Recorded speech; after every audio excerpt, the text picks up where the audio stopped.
agenda de desafios. E ontem à noite a professora Maria Clara, apresentando a mística e enfatizando aqueles que viveram no limite, nas fronteiras, e com a noite de hoje. E aí eu tive uma ideia de começar lendo uma pequena carta, que não se assuste, é bem curta. Ontem a professora Maria Clara falava de um místico, Thomas Merton. E por coincidência, o grupo de professores aqui da Católica estamos preparando um volume que vai ser lançado de cartas de Dom Helder. E nessas cartas tem uma carta de Dom Helder para Thomas Merton. E é bonito ver, você imaginar quem conheceu Dom Helder, aquele homem aparentemente tão frágil, na solidão do seu quarto, que ainda hoje carrega a atmosfera da sua delicadeza. E imaginar Thomas Merton no jardim de Getsemane, do seu eremitério, e com muita luta conseguiu permissão dos seus irmãos de mosteiro para poder morar no eremitério. Dois solitários, profundamente embriagados de Deus, Dom Helder, que andava o mundo profetizando, Thomas Merton, que dificilmente saía, porque era sempre motivo de conflito, cada viagem no mosteiro. Mas dois homens profundos que ruminaram a sua experiência de Deus e transbordaram de compaixão. Acho que isso é uma coisa que a professora Maria Clara ontem e hoje tocou muito. Quanto mais profundo se for de Deus, transborda em compaixão. E eu acho que essa carta, simples, mas a gente percebe a cumplicidade desses homens e a compaixão pelo mundo. E vou ler. Foi escrita no dia 12 de março de 1967. Querido irmão Thomas Merton, gosto de vê-lo sair de seu silêncio, segundo a expressão de Ernesto Balducci, aspas, não com o doce passo de pomba, mas com o passo firme do monge Bernardo, que ia de vez em quando inquietar a consciência de príncipes e de prelados. Havia lido em tradução italiana Fé e Violência, vibrante de entusiasmo a propósito da integração racial nos Estados Unidos e cheio de respeito pelas memórias do padre Delp e de Adolfo Eichmann. Acabo de ler Vietnã, Lotus em um Mar de Fogo, e agradeço-lhe a firmeza de nos ter apresentado seu irmão oriental, Thich Nhat Hanh, que se torna um irmão de todos os seus leitores. Muito provavelmente, como Balducci o deixa entrever, alguns de seus numerosos leitores de ontem não seguem hoje e talvez cheguem mesmo a censurá-lo. É hora de dizer que sua atitude é mais válida resposta quanto à fecundidade do silêncio e do deserto. Nada do que se passa com os homens escapa a seu olhar. É minha impressão. Nem mesmo o medo apocalíptico do comunismo, pretexto excelente para encobrir atrocidades. Permita-me a confiança de enviar-lhe alguns textos, lembrança de minha viagem recente aos Estados Unidos. Permita-me, sobretudo, a coragem fraterna de apresentar-lhe algumas sugestões. Procure encorajar Maritain. Sei que você o ama e certamente ele lhe tem grande estima. Quando se lê Le Paillet de la Garonne, sente-se como ele cai no pessimismo e no medo. Hoje, ele exerce uma influência enorme sobre o Papa. Ajude Maritain por quem ele é pessoalmente e ajude o Papa ajudando Maritain. Escreva você mesmo ao Papa. Ele conhece seus livros, ele o estima. Faça com que ele compreenda a sua posição de hoje. Aproveite a criação do Secretariado para a Justiça e a Paz para saudá-lo. E aí continua: e agora uma consulta sempre em clima de fraternidade. É perfeita a sua visão sobre racismo e sobre guerra. Será que você teve a oportunidade de aprofundar o problema do subdesenvolvimento? Será que você compreende Raul Presby quando ele afirma que as relações entre mundo desenvolvido e mundo subdesenvolvido estão mal colocadas, enquanto pararem em ajuda sem encarar a injustiça de escala mundial? Consequência dos preços impostos às matérias-primas dos países subdesenvolvidos e consequência entre o dinheiro importado e o dinheiro exportado pelos países não industrializados? Em Recife, Pernambuco, Brasil, o arcebispo é seu irmão Jesus Cristo, Dom Helder. Nesse clima, então, eu gostaria, com muita alegria, de convidar o nosso conferencista de hoje, Dom Sebastião Armando.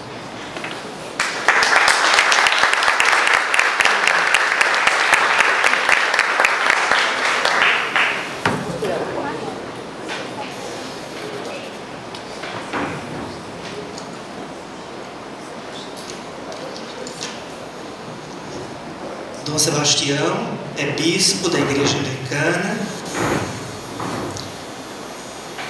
Dispensa comentários, mas o ritual o exige. É com certeza uma das mentes mais lúcidas entre nós. E sem faltar o respeito, eu lhe digo, é madeira que o cupim não rói. É mestre em Bíblia, estudou no Pontifício Instituto Bíblico de Roma. Pertence ao grupo fundador do Centro Ecumênico de Estudos Bíblicos. Tem vários livros e artigos publicados. Na verdade, influenciou toda uma geração de teólogos, agentes de pastoral, sacerdotes na Igreja do Nordeste. E o Recife tem o prazer e a graça de tê-lo mais uma vez entre nós, agora como bispo da Igreja Anglicana. Dom Sebastião hoje tem como tema espiritualidade cristã, fontes, perspectivas, finalidades. Dom Sebastião, esteja em casa. Boa noite a todas e a todos. A primeira coisa que me chamou a atenção foi que o título da conferência é muito pomposo, né? E eu não sei se eu vou conseguir obedecer. Vamos ver como é que sai. Eu queria ter a ousadia de começar dizendo como eu sinto o simbolismo desta jornada de teologia, destas 3 noites. Começou com a mensagem de um pastor, o arcebispo, e se conclui com a mensagem de um bispo. Um arcebispo católico romano e um bispo anglicano.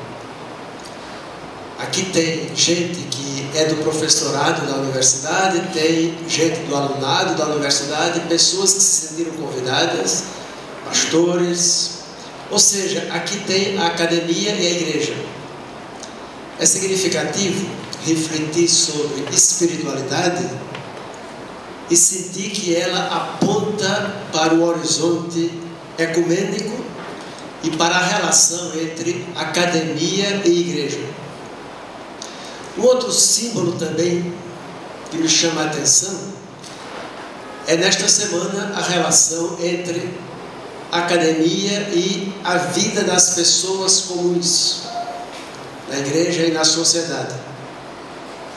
Eu queria ressaltar a presença de Maria Clara ontem aqui na conferência, porque ela simboliza exatamente a teologia feita com competência por pessoas leigas, inclusive mulheres, o que é um fato novo e significativo na igreja. Durante muito tempo eu sempre tentei fazer com que ficasse mais claro para a igreja que, apesar de o clero também fazer teologia, a teologia é um carisma batismal. E durante muitos anos eu imaginava que a minha vocação era permanecer teólogo leigo. E penso que, na medida que as pessoas leigas assumirem a tarefa teológica, ela vai ajudar a igreja a ser menos clerical, ajudá-la a conversar sobre outros assuntos, que não aqueles imediatamente de interesse da instituição. Ou seja, vai começar a falar, e aí eu penso que as mulheres estão ajudando muito nisso, a falar dos assuntos da vida cotidiana do povo, também a falar de questões da esfera pública, e quem sabe avançar mais nas relações ecumênicas. E talvez falar mais de missão do que de definições doutrinais. Falar de família, de profissões seculares, de erotismo, de sexo, de relações homem-mulher, gênero, economia, política, cultura e diálogo intercultural.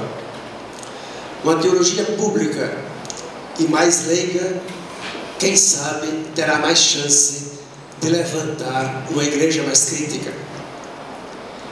Fico muito feliz por ver aqui ex-alunos, antigos alunos do querido Instituto de Teologia do Recife. Vários deles fazem parte também da minha coroa e vão me defender no julgamento final. Também diria que outro símbolo importante é a relação, refletir sobre a relação íntima em teologia e espiritualidade. Ou seja, o deslocamento de uma preocupação meramente doutrinal para a prática do Evangelho. Da formulação teórica, à atenção, à atitude em face da vida. Pelo que entendo, nesta jornada, pretendemos estar para além da academia, para além das fronteiras da igreja e até para além das fronteiras da religião. Como acontece com povos aborígenes, desejamos, quem sabe, aproximar o ouvido do chão da terra e sentir os passos da vida, sentir o ruído dos passos da vida que se move sobre ela. Com esta introdução, eu quero sugerir que, quem sabe, a palavra de hoje é menos acadêmica e mais de alguém que está se tornando sempre mais pastor da igreja.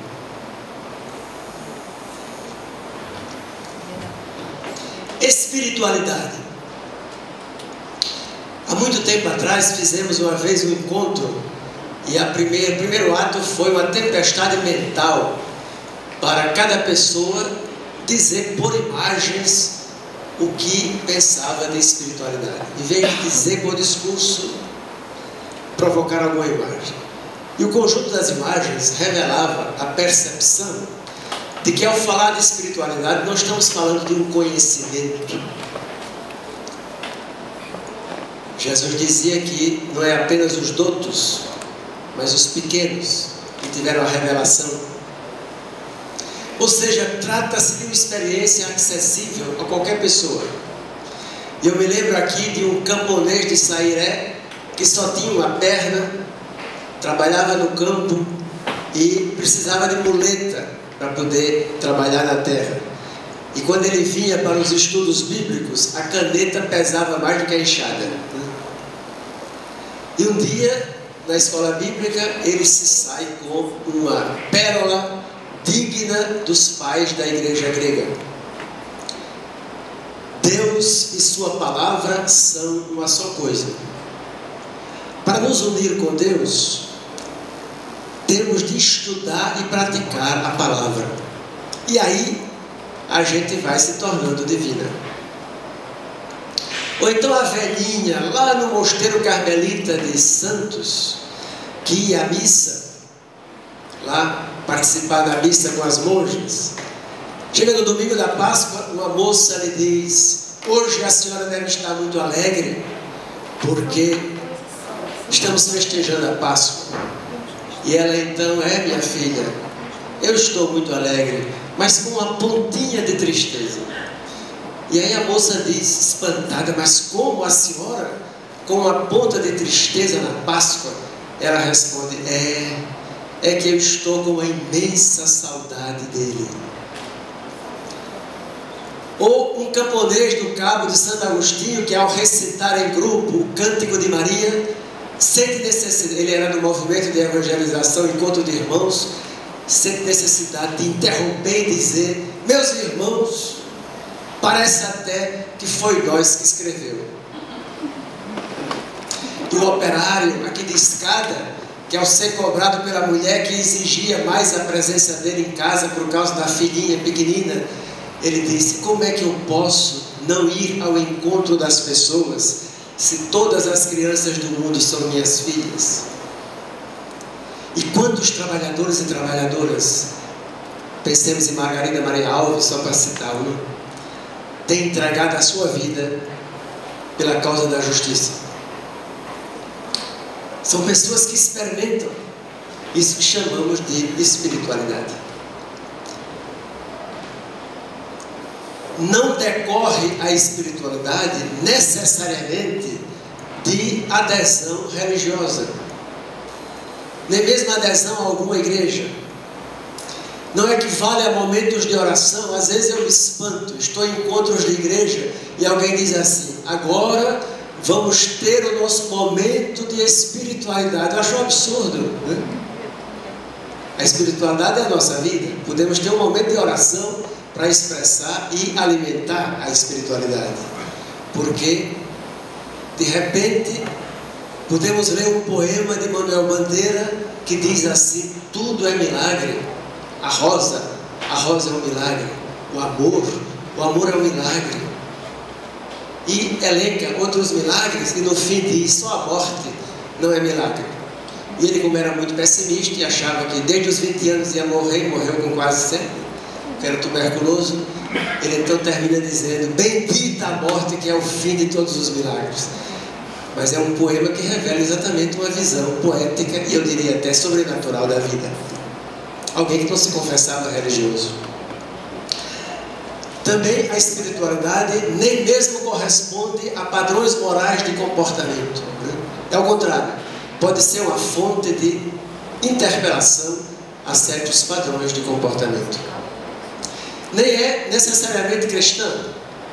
Roger Garaudy, filósofo francês, não sei nem se ele ainda está vivo, quando ainda se dizia ateu, perguntaram-lhe em Assis, o que é que o senhor pensa, se é que o senhor pensa da oração?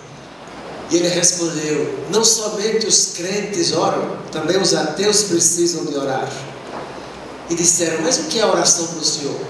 Vocês crentes oram pensando que estão falando com alguém. Nós ateus oramos para recolher a poesia que está na nossa ação revolucionária.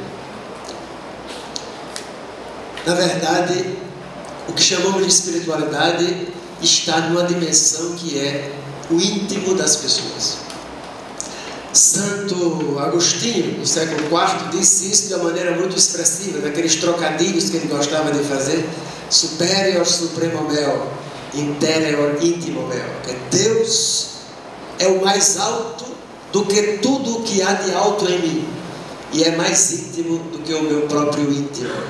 Ou seja, essa dimensão secreta de cada pessoa, Jesus fala disso no Sermão do Monte, quando fala da oração. Entra no quarto, tranca a porta, porque é o teu Pai que te vê em secreto.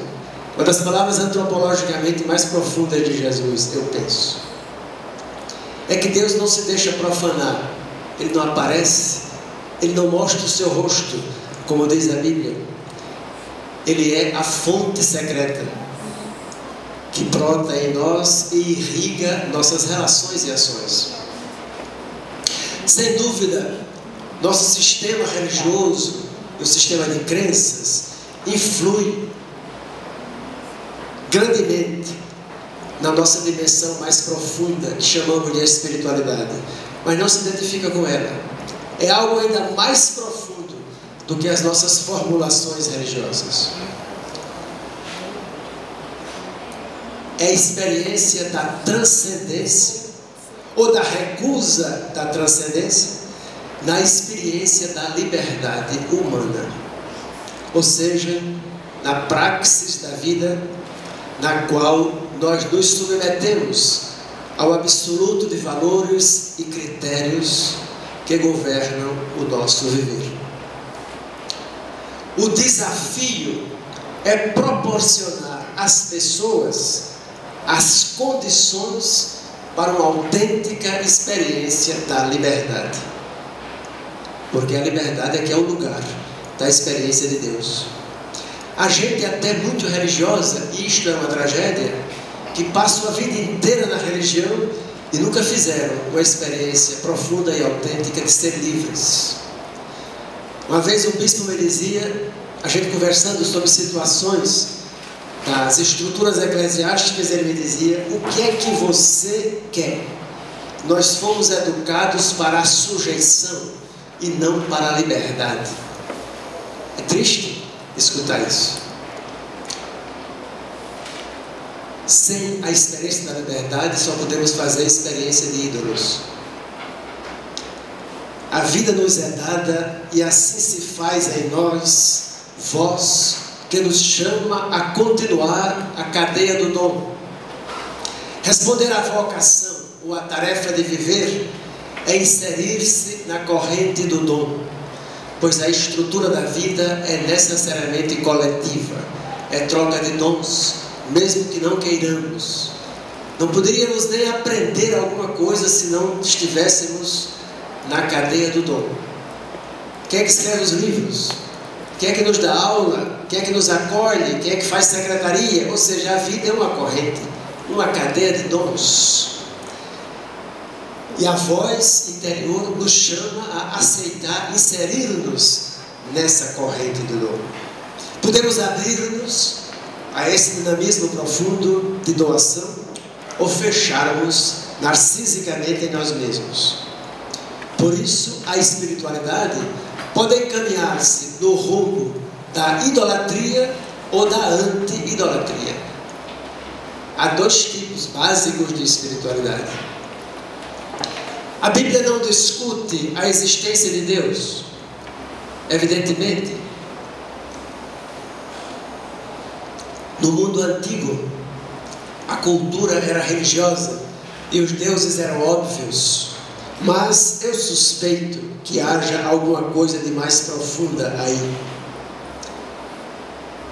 Não somente não se discute porque Deus era óbvio, mas porque Ele está além de toda possível conceituação. O que importa então é fazer o discernimento das imagens que nós construímos e nas quais nós nos projetamos. O grande conflito não é entre fé e ateísmo, mas entre fé e idolatria. É que de fato, queiramos ou não, submetemos sempre nossa vida a valores absolutos que estruturam a nossa experiência. Ou seja, há sempre algo em nós que funciona como Deus. Pode ser até o gato de casa, ou pode ser o emprego, ou pode ser o dinheiro, ou pode ser a mulher, o marido, pode ser o chefe da repartição.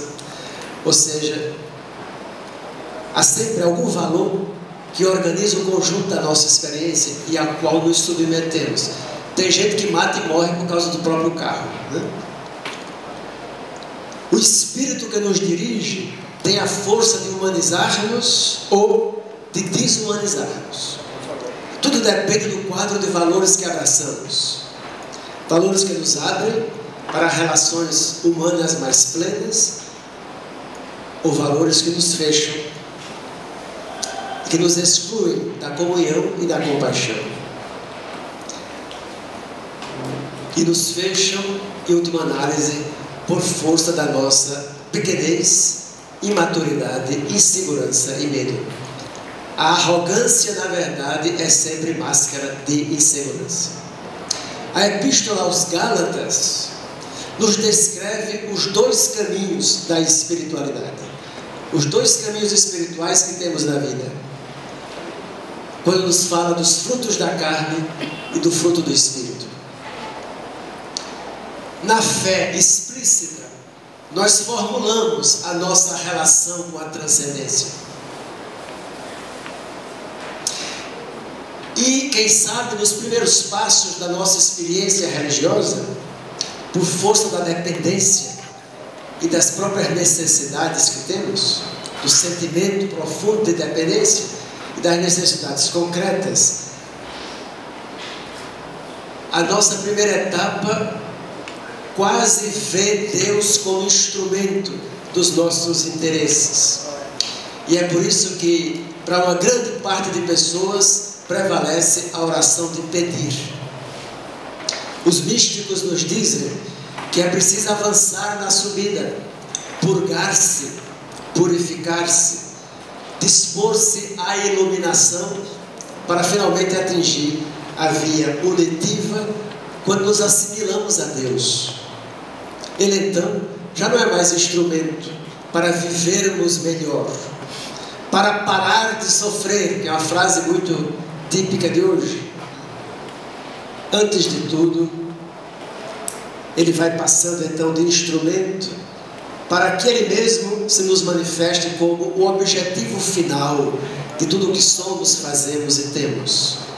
E nós nos disponhamos a tornar-nos nós instrumentos de sua obra no mundo. Aí se inverte completamente a coisa. Ao abrir os olhos do cego de nascença, Jesus lhe criou tremendas complicações, né? Não fez com que ele parasse de sofrer. E Santa Teresa d'Ávila segredou a Jesus uma vez: se é assim que tratas os teus amigos, não admira que os tenhas tão poucos. Espiritualidade, na verdade, diz respeito à assimilação de uma visão profunda do mundo e da vida, que brota de um conjunto de valores que nos dirigem e são capazes de motivar o sacrifício da própria vida. É como uma inspiração, um sopro, fundamento de qualquer no fundamento de qualquer maneira de viver há sempre uma espiritualidade. Mostra-se de que espírito somos. Por exemplo, quando analisamos a pedagogia de Paulo Freire, percebemos que ela está em cima daquilo que poderíamos chamar uma experiência espiritual. E uma vez uma pessoa ficou muito admirada, porque numa escola eu falei uma manhã inteira sobre espiritualidade, desenvolvendo a espiritualidade que eu julgava que era a que estava como fundamento da pedagogia de Paulo Freire. Não falei nem uma vez de igreja e nem uma vez de Deus. E essa pessoa era muito de igreja, chegou para mim e disse: mas eu fiquei impressionada, como é que o senhor falou a manhã inteira de espiritualidade e não falou de Deus uma só vez? E todo mundo entendeu que o senhor estava falando de espiritualidade. Quando dizemos nossa espiritualidade, queremos falar de uma atitude global que funda a nossa vida. Aqui nesta semana estamos articulando espiritualidade e teologia. Então, quem sabe, podia ser interessante dizer, nosso tempo hoje está mais curto, né? Mas dizer uma breve palavra sobre teologia. E a primeira pergunta seria: teologia é falar de Deus ou escutar a fala de Deus?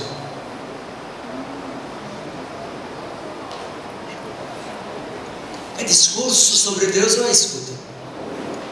Sabemos que o vocábulo nos vem dos filósofos gregos, que queriam, pelo discurso racional, criticar a religião e a mitologia popular, com a pretensão de, com o discurso erudito, atingir a causa primeira da realidade do mundo. Na tradição cristã se recebeu essa palavra teologia e se reinterpretou como participação na ciência de Deus, que nos é dada a partir da fé.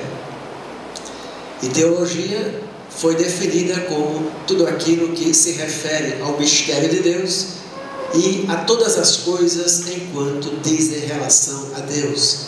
Era essa a visão de Santo Tomás. Mesmo assim, com essa correção que a tradição cristã faz no conceito dos filósofos gregos, corre-se o risco das muitas palavras. Jesus nos alertou deste risco. E o que é pior, o risco da idolatria, de projetar nas nossas construções teológicas os traços do nosso próprio rosto. Se a reflexão teológica nasce da fé, ela brota como ato de resposta à palavra escutada. Teologia vai sendo uma espécie de prolongamento da nossa resposta de fé. Ou então, como dizia o Padre Lúcio no primeiro dia, a nossa resposta de amor, né? Intelectus amores. Eu fiz questão de acompanhar os 3 dias. O primeiro dia não pude vir aqui, mas vi a gravação depois das brilhantes intervenções dos nossos colegas, Gil Braz, Lúcio e naturalmente a palavra do arcebispo. E ontem estive presente para escutar Maria Clara, porque eu queria me introduzir e ver como é que eu me inseria nessa cadeia de gente tão ilustre.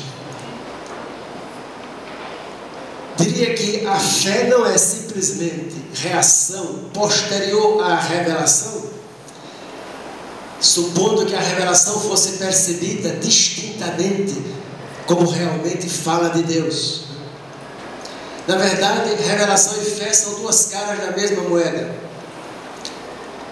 A fé já é o ato no qual a revelação se pode perceber. É como uma onda de frequência na qual nós percebemos a fala de Deus. Na verdade, nós cremos porque já cremos. É o tal princípio da pré-compreensão. Jesus diz: ninguém pode vir a mim se o Pai já não o atraiu. Serão todos ensinados por Deus. Ou seja, há um ensinamento divino anterior para que se reconheça Jesus como Salvador. E a fé, o ato de fé só é possível acontecer baseando-se numa prática positiva de luz. Quem faz o mal odeia a luz e não vem para a luz, para que suas obras não apareçam culpáveis. Só quem pratica a verdade chega à luz, para que se manifeste que suas obras são feitas em Deus. Ou seja, cremos porque já cremos. Ou, segundo Lúcio, cremos porque já amamos. Por isso, comunicar a revelação não é só comunicar o conteúdo revelado, mas é sempre, simultaneamente, dar testemunho da própria fé. Não só o conteúdo da fé é misterioso, mas o próprio fato da revelação é objeto de fé. Moisés crê, não consegue demonstrar racionalmente que Deus lhe falou. Ele disse tal ou tal coisa, mas não há evidência racional de que seja veraz em sua afirmação e de que seja verdadeiro o que diz. Acolher o testemunho da fé como a revelação é sempre um ato de confiança. E aí, uma outra reflexão seria: quando falamos da fé, esperança e amor, normalmente falamos de Deus como objeto. Cremos em Deus, amamos a Deus, esperamos em Deus. Essa é a dimensão mais superficial das virtudes. Elas se chamam teologais, quer dizer, nos assimilam à própria vida divina. A dimensão mais profunda das virtudes teologais não é crer em Deus, mas é a nossa assimilação a Deus e Deus passar a ser sujeito em nós. Crer é ver o mundo como Deus o vê. E quando Moisés é enviado, ele precisa perceber qual é a visão que Deus tem do mundo. Eu vi a aflição do meu povo, e é por isso que ele tem condições de ir, em nome de Deus. Amar é bem mais do que amar a Deus, é amar como Deus ama, é muito mais exigente. Amar como Deus ama, Deus amando em nós, como desenvolve lindamente a primeira epístola de São João. E como São Paulo diz, o amor de Deus foi derramado em nossos corações pelo Espírito Santo que nos foi dado, para que amemos com o amor de Deus. Esperança é manter-se fiel e perseverante, como Deus permanece fiel à sua obra. Diz a carta aos Romanos que a esperança é participar do desejo do Espírito. Ontem a Maria Clara citava a Simone Weil, e tem uma frase dela muito linda, que ela diz assim: eu reconheço quem é de Deus, não quando me fala de Deus. Eu reconheço quem é de Deus na sua maneira de me falar deste mundo. Ou seja, se é uma pessoa que fala divinamente deste mundo. Porque falar de Deus como objeto é bastante fácil. Por isso, enquanto discurso humano, obra, no sentido luterano da palavra, teologia é só tentativa, algo quase inútil, com todo respeito pelos meus colegas teólogos aqui. Algo quase inútil, pois Deus é totalmente para além de todos esses discursos. É o que sabemos, mediante o testemunho de São Paulo.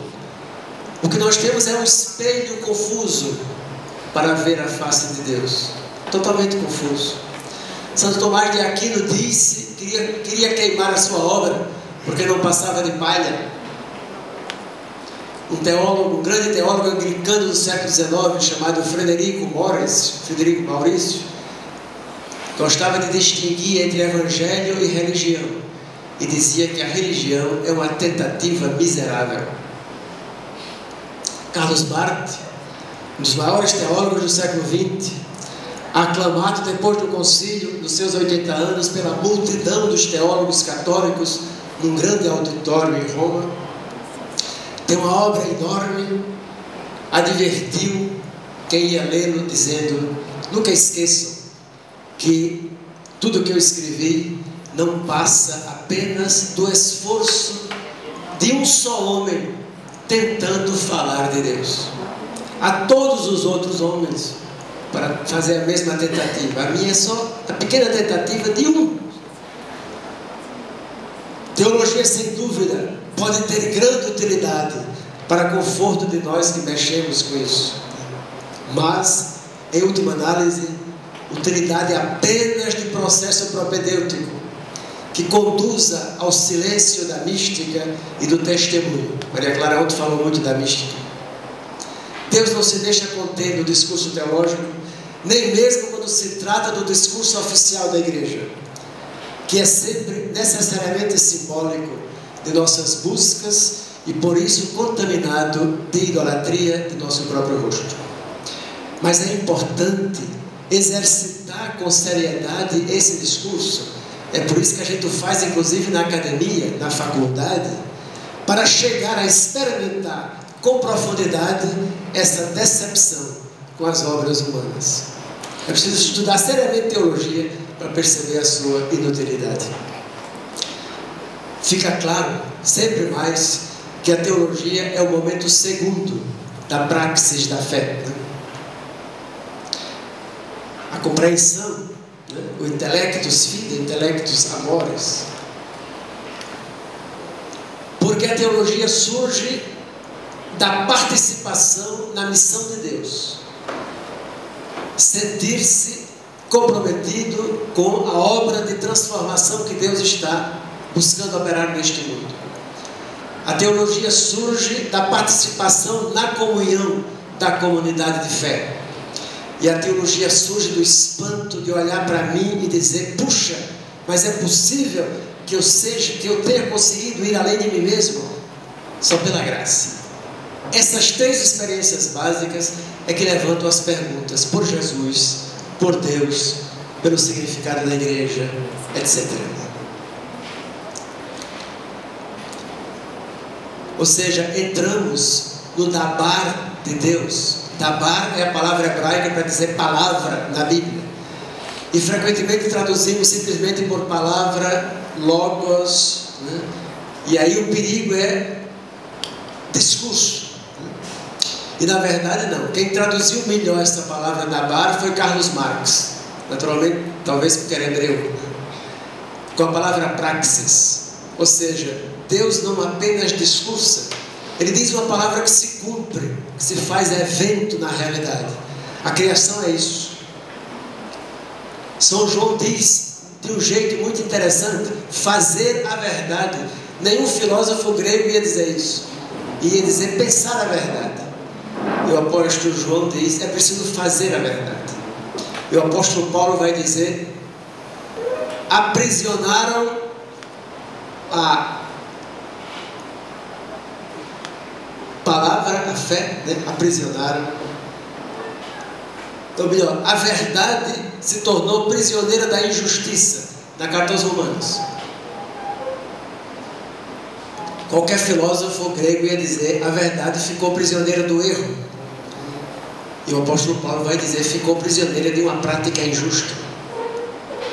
Não se trata apenas de contemplar, mas se trata de transformar o mundo, redimindo-o do pecado e levando à sua consumação.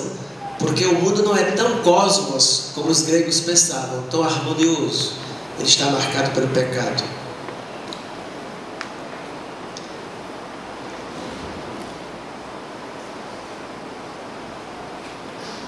Um grande obstáculo que temos que superar, e desculpem que isso já é um lugar comum, né? É o dualismo que nos marca profundamente. Nossa cultura vive de matéria e espírito. Dualismo teológico, Deus e mundo, profano e sagrado. Dualismo antropológico, espírito e matéria. Moral, bem e mal. Gênero, macho e fêmea. Econômico, rico, pobre. Social, opressor, oprimido. Político, governo e povo. Conacional, estrangeiro. Vivemos, basicamente, de maneira radical, numa cultura que é dualista e que exalta, super exalta a razão. Maria Clara falou disso ontem, em detrimento do corpo e da emoção. Nossa civilização se preocupa muito mais com os conceitos das coisas do que com as coisas, né? Exaltamos o espírito e jogamos o lixo na rua, né? Nem pobres nem ricos cuidam do mundo, porque não vale a pena se sacrificar pela matéria do mundo, ela é inferior. Exaltamos o avanço da ciência, enquanto os corpos, que é exatamente a racionalidade, enquanto os corpos das pessoas ainda passam fome e não têm onde se abrigar. O filósofo espanhol Ortega y Gasset dizia que a técnica é a produção do supérfluo. Somos uma civilização de meios sem finalidades. Basta pensar no automóvel, né? Quem vai à televisão é chamado a comprar o automóvel do ano. É um valor. Quem não tem carro se sente cidadão de segunda categoria. Maria Clara ontem nos dizia que é o consumo que nos identifica, né? Consumo logo existe. Se eu consumo um automóvel de luxo, aí existe mais ainda, né? Só que este valor proposto como ideal é inatingível pela maioria. Aí já vem a primeira tragédia. Propõe-se como identificação do ser humano algo que ele não pode atingir. E se fosse atingível, aí sim que seria um desastre. Se todas as pessoas tivessem um automóvel, aí sim que seria um desastre. Quer dizer, nesse pequeno exemplo se mostra o impasse da nossa civilização. Proposta de valores, de um lado, inatingíveis, e se conseguíssemos atingi-los, aí seria o nosso verdadeiro suicídio. É uma civilização sem fins, preocupada com os meios. Não se produz o de que necessitamos, mas produz-se para que passemos a necessitar. O consumo é hoje o grande desafio, a nossa responsabilidade ética e o grande campo de exercício do poder do povo, nossa responsabilidade política. Esse desequilíbrio matéria e espírito que marca profundamente a nossa espiritualidade ocidental chega ao nível da obsessão. De um lado, o ascetismo castigando o corpo, do outro lado, a pornografia só procurando usufruir do corpo. Sem dizer que a razão não existe por si mesma, só existem as razões de cada qual. E quando se impõe a razão, significa a razão de alguns. Daí que a força da razão, na verdade, é historicamente a razão da força. E é por isso que o racionalismo, que marca profundamente, digo de novo, a nossa cultura, marca cada qual de nós, divide o mundo entre filósofos e escravos, entre os que trabalham e se encarregam do negócio e os que não trabalham e se encarregam e usufruem do ócio. Às vezes a gente não pensa que a palavra negócio tem sentido, é a negação do ócio. Se encarregam dos negócios os coitados que não podem ter ócio, ou seja, não podem se aproveitar dos outros. Opressores e oprimidos, divide o mundo, é assim. Classista. E nos tem arrastado à violência, ao colonialismo e à guerra. Que há de mais espiritual que o amor? Que há de mais espiritual que o amor? Como ser dualista? Se o que ama são nossos corpos, nós amamos com nossos corpos. Basta não ler o Cantar dos Cantares para nos convencermos disso. E a nossa própria experiência, os olhos, os cabelos da pessoa amada, suas peculiaridades, até seus tiques nos encantam. O presente, as flores, o abraço, o beijo, a relação sexual, o amor erótico e carnal tem o poder de revelar, alimentar e fazer crescer o amor espiritual. O discurso dos poderosos e a nossa alienação diz que a igreja fique no terreno do espiritual. Mas o que é isso? Espiritual, na cultura ocidental, quer dizer individual. Se nós ficamos apenas no espiritual, não nos inserimos na coletividade. Confinar ao campo do espiritual a espiritualidade é desvinculá-la da vida coletiva, porque os nossos vínculos reais são materiais, e é através dos vínculos materiais que o espírito os torna eternos. Lembro-me da ironia de Graciliano Ramos, em Memória do Cárcere, quando ele, preso, conta que, indo de navio do Nordeste para a Ilha Grande, no Rio, começa a pensar na sua situação e numa crítica radical aos crentes, ele diz: se eu fosse, a citação para mim, eu não conferi, mas é quase literal, porque eu gravei na minha vida, se eu fosse um homem do primado do espiritual, estaria agora gordo, cuidando do meu corpo. Veja a ironia como é terrível. Se eu fosse o homem do primado do espiritual, estaria agora gordo, cuidando do meu corpo. Mas nós, pobres materialistas, estamos aqui neste porão, feito ratos, à base de pão e laranja, quase reduzidos a puros espíritos. Gabriel Marcel, filósofo existencialista cristão, costumava dizer que o ser humano é um espírito encarnado. Quer dizer, um espírito feito carne, uma alma que se faz corpo. Na verdade, o que somos é nosso corpo. É por ele que estabelecemos relações. É nele que age e se comunica, o que chamamos de espírito. A Bíblia imagina o espírito como sopro que infunde e atravessa a matéria. Essa inspiração atravessa todas as formas em que se organiza a energia cósmica. chegando no ser humano a sua mais alta expressão pelo conhecimento e pelo amor. Quer dizer, em nós, as coisas chegam ao seu mais alto grau de percepção de si mesmas, porque nós somos da mesma matéria das coisas. E essa percepção possibilita dialogar e amar. Somos do mesmo tecido da terra. O nosso grau de consciência é consciência das coisas. É a matéria que assume consciência em nós. Aristóteles dizia que a alma humana é de algum modo todas as coisas. E aqui a gente pode voltar a pensar em Teilhard de Chardin, que já foi mencionado ontem. É por isso que a Bíblia sugere que o ser humano é em relação matrimonial com a terra, Adão e Adamá, o masculino e o feminino. Adão é terrestre, humano. Adamá é a terra, o humus que nos faz. Não somos o império que invade e subjuga e mata.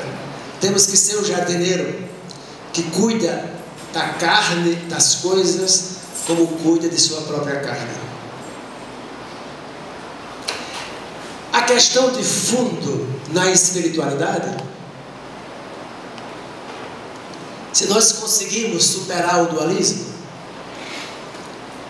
é a seguinte: grande parte de nossa vida se passa no esforço de trabalhar para viver. É a economia. Nós somos um corpo econômico, um corpo que produz para viver em relação com outros corpos e com o corpo das coisas. Mas para além do trabalho, com seu fardo e suas leis, a economia, nosso corpo também é prazer de viver, o corpo erótico. A vida, até mesmo o exercício da religião, tem que dar prazer. Outro dia eu dizia para o clero da minha diocese: se nós não tivermos prazer do que fazemos, se a igreja não for uma realidade erótica para nós, não vale a pena. Se vir para uma reunião for uma coisa pesada, eu vou porque o bispo chamou, que coisa, é melhor que não tivesse, que horror. Não, tem que ser uma coisa assim. Eu estou com vontade de ir para rever o pessoal, estou com saudade, isso me dá prazer. Ou seja, até a igreja, a religião tem que ser uma experiência erótica. Por isso os sistemas sociais todos prevêem a festa. A Bíblia fala do sábado. Enquanto produzimos economia e enquanto nos reproduzimos, a nossa dimensão erótica, nós nos produzimos. É pela dimensão econômica e pela dimensão erótica que nos relacionamos com as pessoas e com as coisas. E é daí que nascem nossos projetos.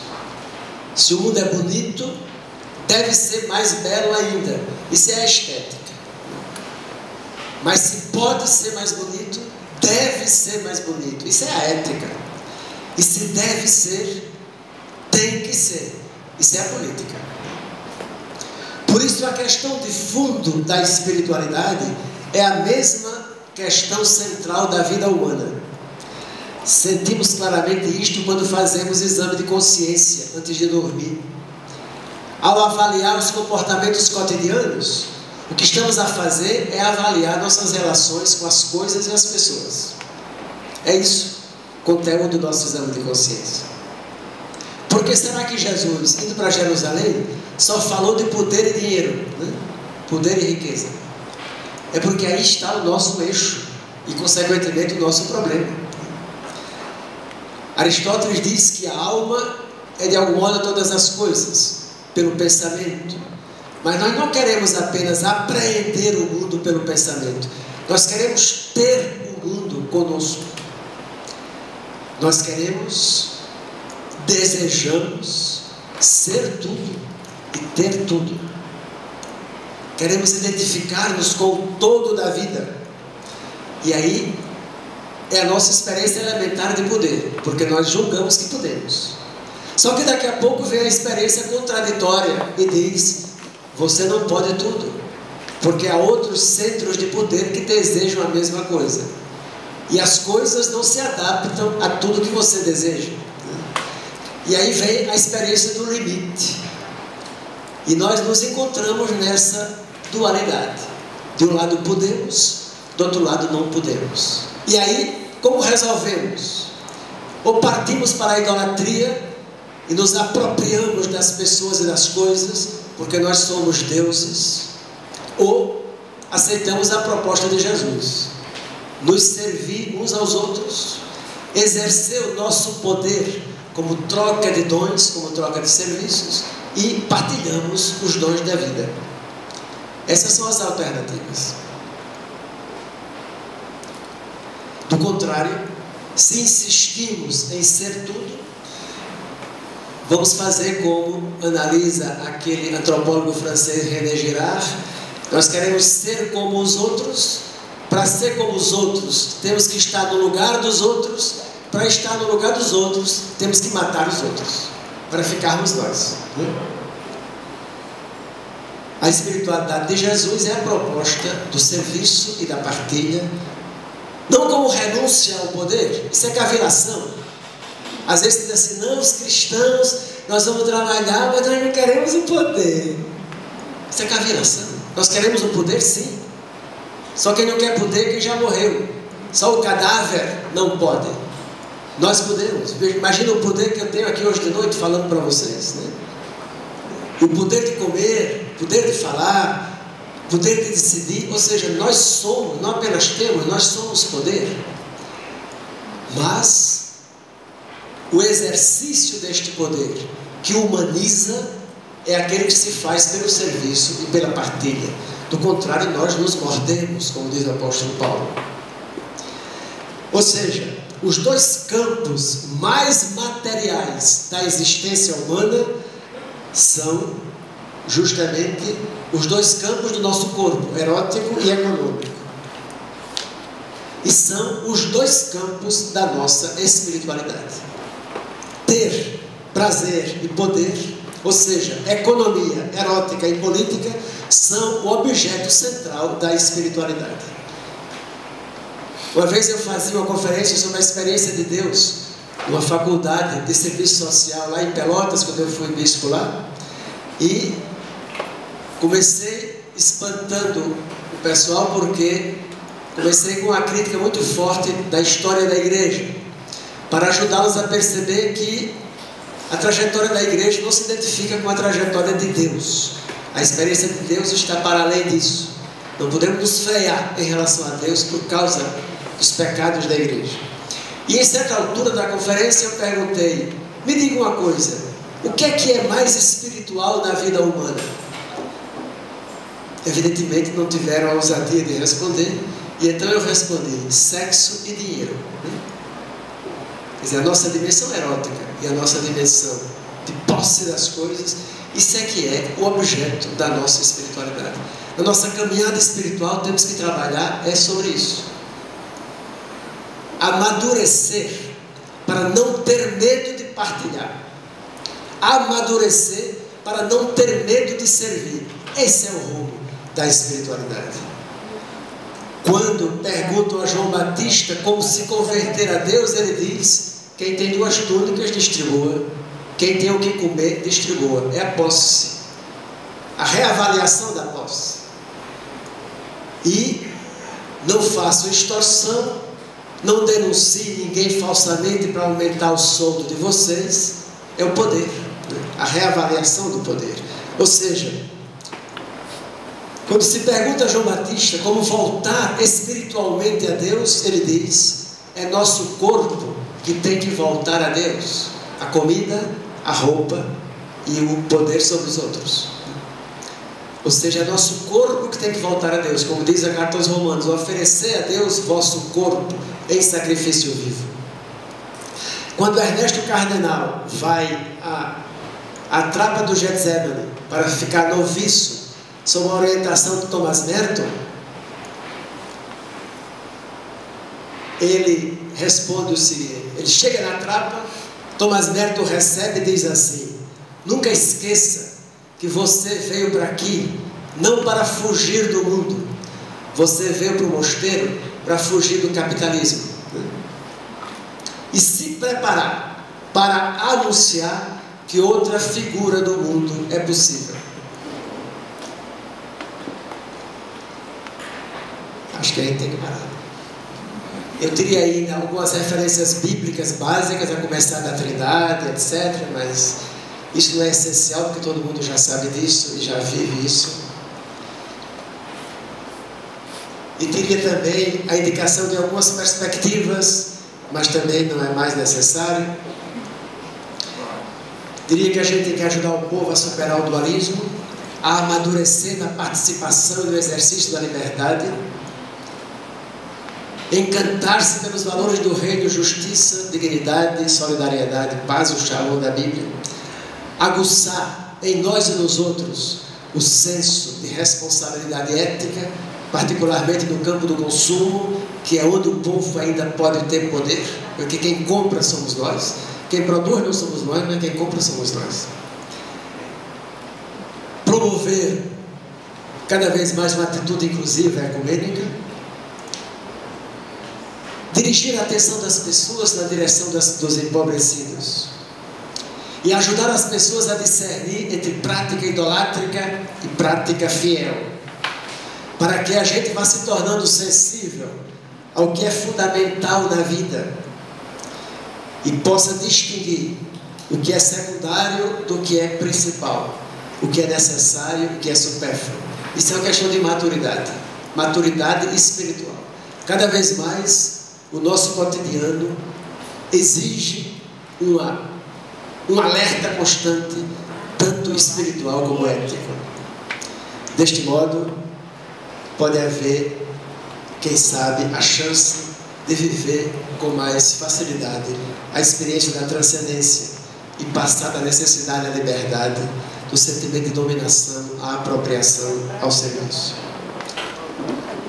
Em última análise, iremos sendo capazes de comunhão com o necessitado, com o empobrecido, que é o juiz de cada vida e da história em seu conjunto, como nos diz Jesus. Para terminar, pegando carona na Maria Clara, eu vou falar finalmente um minutinho só dos santos, né? A experiência dos santos e santas é clara. Quando se sentem diante de Deus como pessoas pecadoras e necessitadas, entram necessariamente em solidariedade com as pessoas necessitadas. Vão ao encontro dos pobres e dos sofredores. Basta pensar em São Francisco. E aqui, em nome da Maria Clara e de meu, vou fazer a última menção. Basta pensar no eterno arcebispo de Olinda e Recife, Dom Helder Câmara. Síntese viva do que podemos chamar de espiritualidade.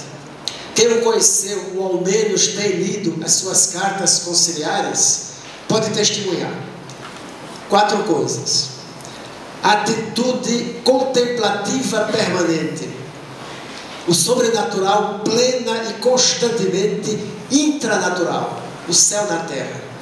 Ele vivia na companhia dos anjos, né? De Nossa Senhora, de Jesus, de São José, etc. Aquilo aqui está no quarto dele, na sala dele.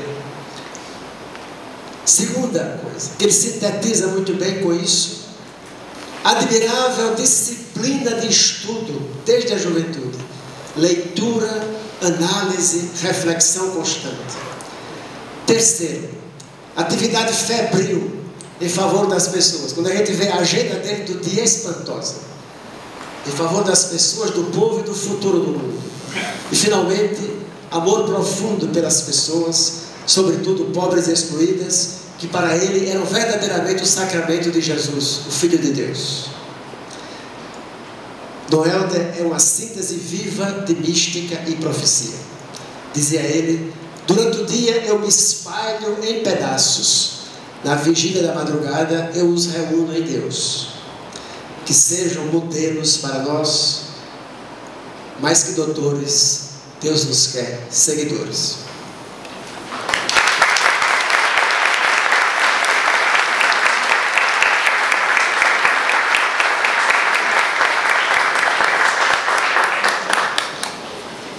Sebastião, nós passaríamos a noite aqui escutando, amaríamos uma tenda até o raiar do dia, só que a gente luta com o tempo cronológico, não temos ainda o tempo escatológico. O nosso tempo está avançado. A gente combinou para fazer uma reação, uns comentários, tecer comentários às palavras de Dom Sebastião, de chamar mais uma vez aqui a professora Maria Clara, que pode sentar conosco e tecer alguns comentários. Claro, vocês percebem que o tempo, pela riqueza da noite, está bem avançado, então eu penso assim, aqui agora queima-roupa, né? Os alunos passaram alguns papéis, algumas setinhas, e aí a gente pode fazer uma rodada e com isso a gente encerra, né? Já que muitos têm que pegar ônibus, voltar para suas casas, e os alunos estão aqui desde das 2 da tarde, tá bem?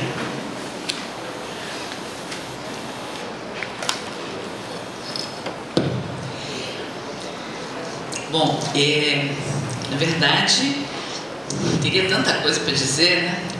Mas eu preparei um comentário curtinho, porque eu tinha entendido que eu ia só dar um chute inicial do que seria um debate maior.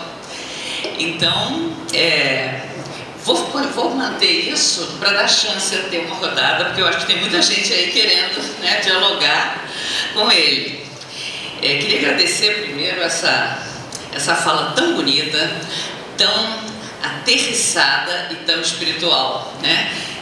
Para quem esteve presente aqui no mini curso da tarde, eu fiquei tão contente porque ele completou tudo que eu queria dizer e não tive tempo, ou não disse suficientemente bem. É isso, quando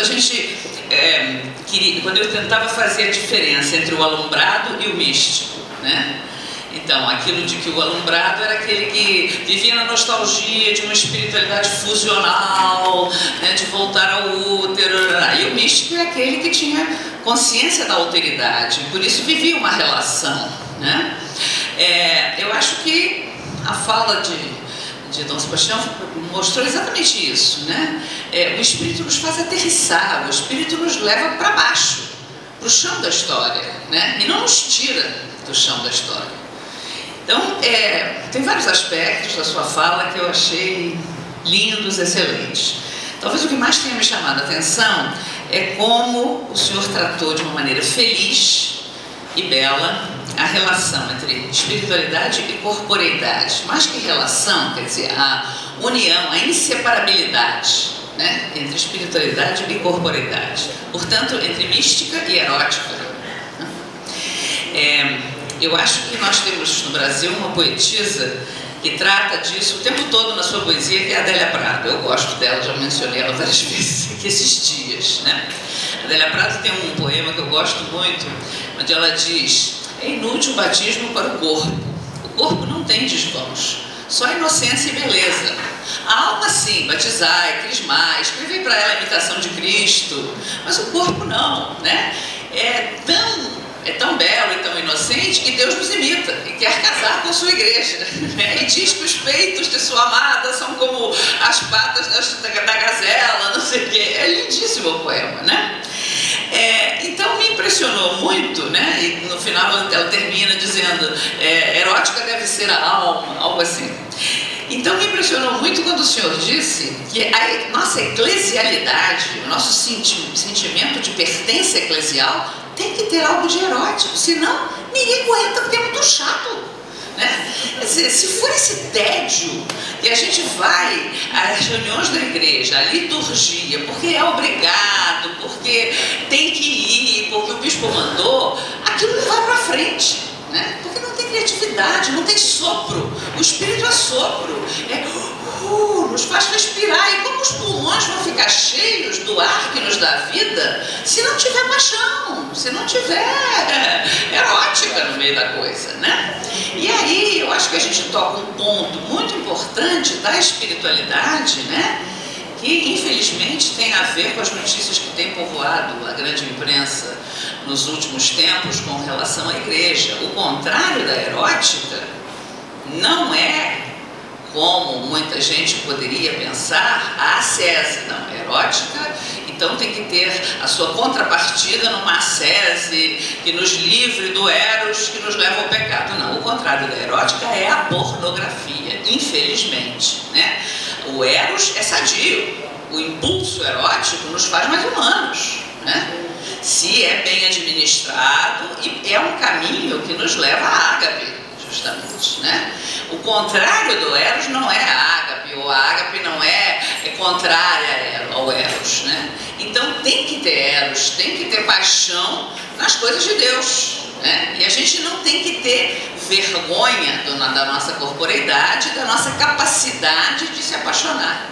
Então, isso de que a eclesialidade tem que ser permeada de erótica, né, eu achei extremamente bonito, né? E, bom, é isso que eu gostaria de trazer como comentário de um dos pontos que mais me chamou a atenção na sua fala. Muito obrigada.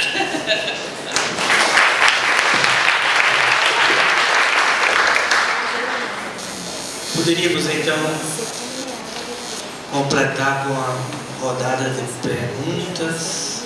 A gente rumina, como os discípulos de Emaús, após o encontro. Alguém teria alguma questão?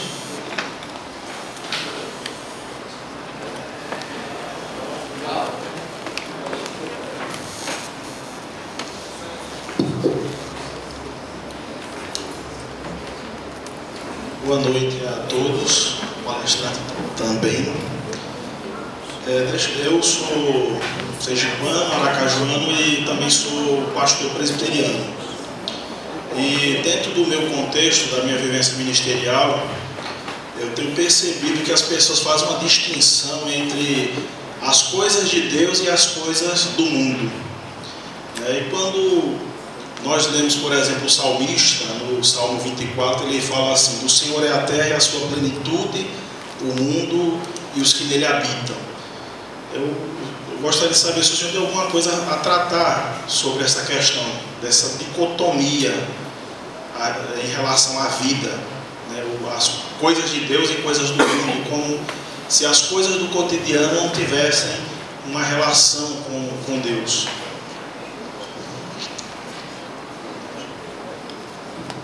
Mais alguma questão? A gente poderia fazer um bloco de 3, 2.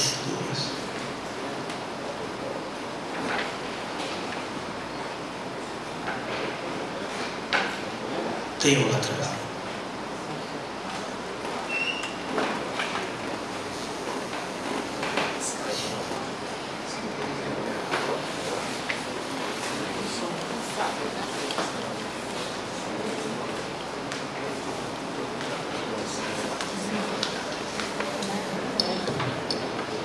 Bem, tentando pegar um pouco de Maria Clara, tanto ontem quanto hoje, e também de Dom Sebastião, nós percebemos, pela história, um avanço, né, na teologia que se deu de forma assim esplendorosa com a abertura do Concílio Vaticano II. Né? A partir do concílio, nós percebemos que, com o pensamento dos ilustres daquele tempo, se falou hoje tanto de Rahner e tudo mais, se levou a teologia por uma corrente de pensamento. As pessoas faziam teologia a partir de uma ideologia e de uma corrente de pensamento. Isso se refletia um pouco na pastoral. Nós vimos uma representatividade de Deus e da igreja que seguia uma corrente de pensamento. Há cerca de 20 ou 15 anos atrás, parece-me que no campo da pastoral começa a surgir um pouco de ideologia que bloqueia o concílio, que quer voltar à ideologia anterior ao concílio. Só que isso não se reflete, de fato, numa teologia construída. Parece-nos que é um pouco de livros de devoções que se constrói hoje em dia e se leva isso como doutrina para o povo. Basta nós vermos, pegando aquilo que você falou hoje à tarde, um pouco de mistura. Nós falamos sobre a questão da mística, da questão dos alumbrados e tudo mais, tal, e a gente percebe, por exemplo, nos canais de TV, às vezes, uma imagem da igreja que se mostra, que ao mesmo tempo que volta 80 anos na história, evolui 40 anos com os movimentos carismáticos, e aquilo tudo se choca numa só pessoa que usa os parâmetros de 80 anos atrás, mas que reflete uma ideia carismática de 30 anos na frente. Então, como é que a teologia hoje vê isso? E como é que se tenta construir uma ideia a partir disso? Ou qual é a linha de pensamento que se leva observando esses pontos?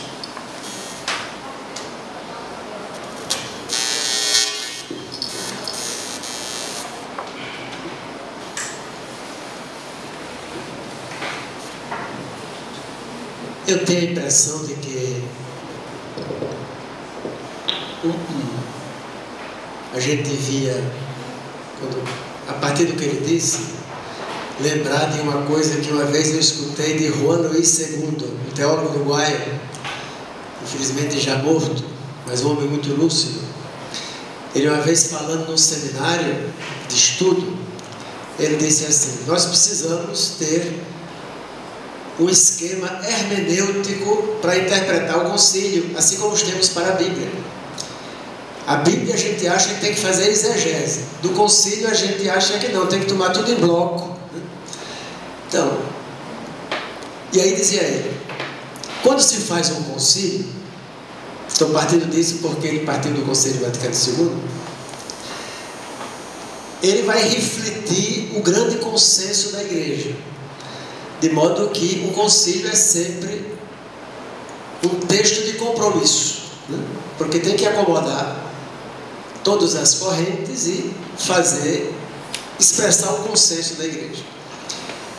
E aí a gente tem que ter cuidado como é que vai usar as propostas do concílio.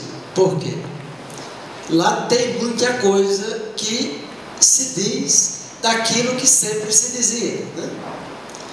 Então, nós não devemos nos preocupar muito com isso. Porque se a gente fosse preocupar com isso, vai acontecer o seguinte: a gente vai pegar um texto conciliar que orienta a igreja para a frente e vai dizer, o concílio diz isso, mas também diz aquilo. Mas ele diz também, mas também. Ou seja, uma coisa neutraliza a outra e no fim ficamos na mesma. O que é que a gente tem que tomar como princípio fundamental para interpretar o concílio? A fé da Igreja Católica é que o concílio tem assistência particular do Espírito Santo, para que a igreja não escorregue no precipício. Isso é importantíssimo. Então, o Espírito Santo não vai se ocupar em garantir aquilo que já se dizia, né? O que já se disse, o que é já doutrina aceita, isso não vai ter um empenho especial do sopro do Espírito Santo. A gente tem que procurar ver onde é que o Espírito Santo está indicando o rumo à igreja naquelas coisas que são novas. E são tão novas que depois que a igreja as disse, começa a se arrepender. E começa a dizer, puxa, nós dissemos isto, não é possível, temos que agora tentar apagar. E eu creio que estamos vivendo esta fase.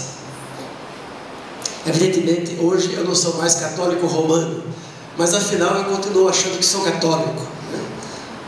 Porque o anglicanismo permite isso. O eixo do anglicanismo é católico.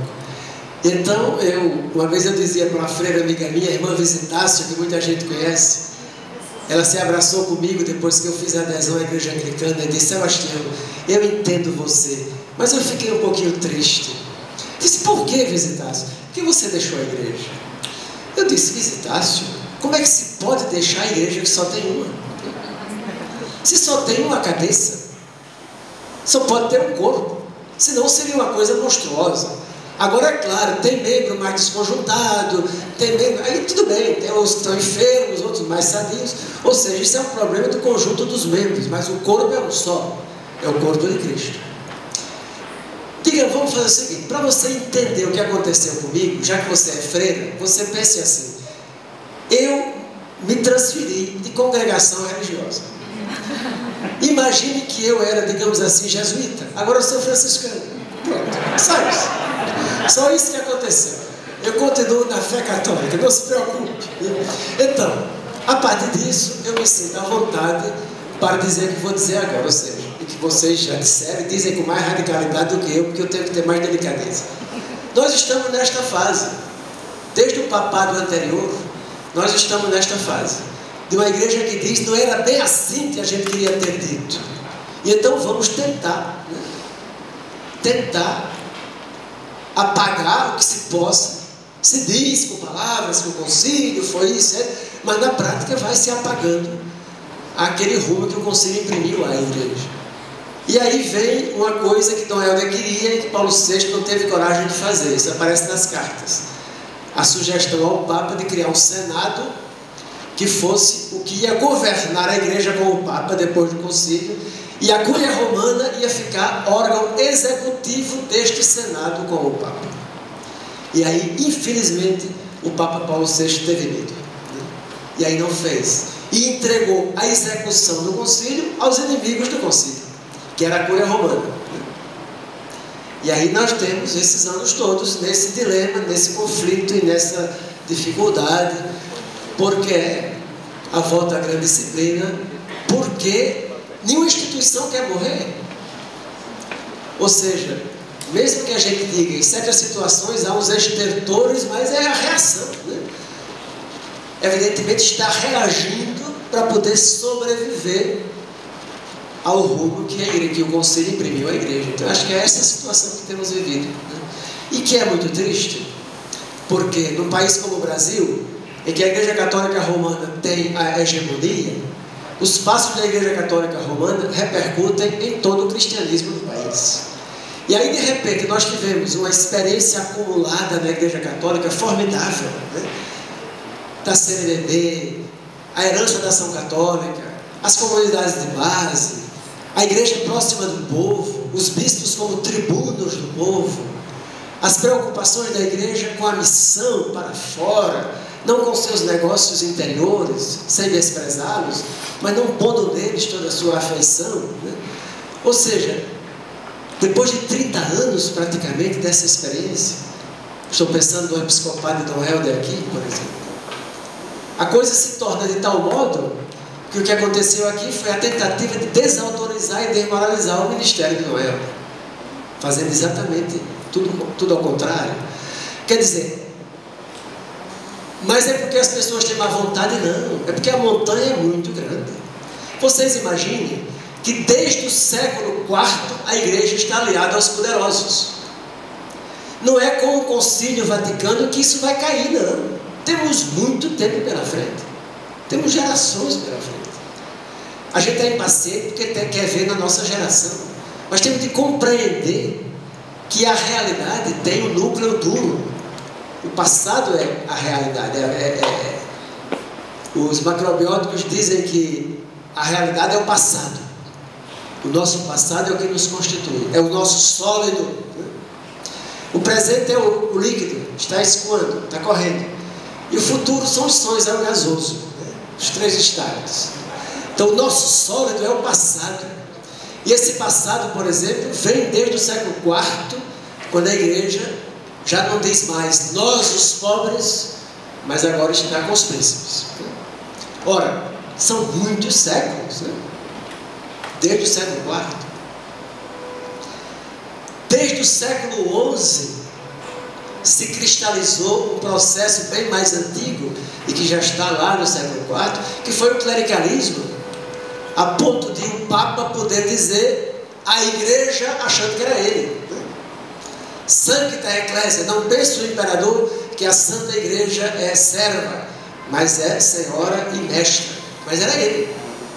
Isso sou eu que digo, é o padre Congar, que é um teólogo ortodoxo católico. A igreja se reduziu ao clero e à cabeça do clero, que é o papado, a ponto de o Papa não ter nenhuma cerimônia de se identificar com a igreja. Quando na verdade, por exemplo, a fórmula de definição dogmática da igreja é um primor, de submissão do episcopado ao povo, ao censo dos fiéis.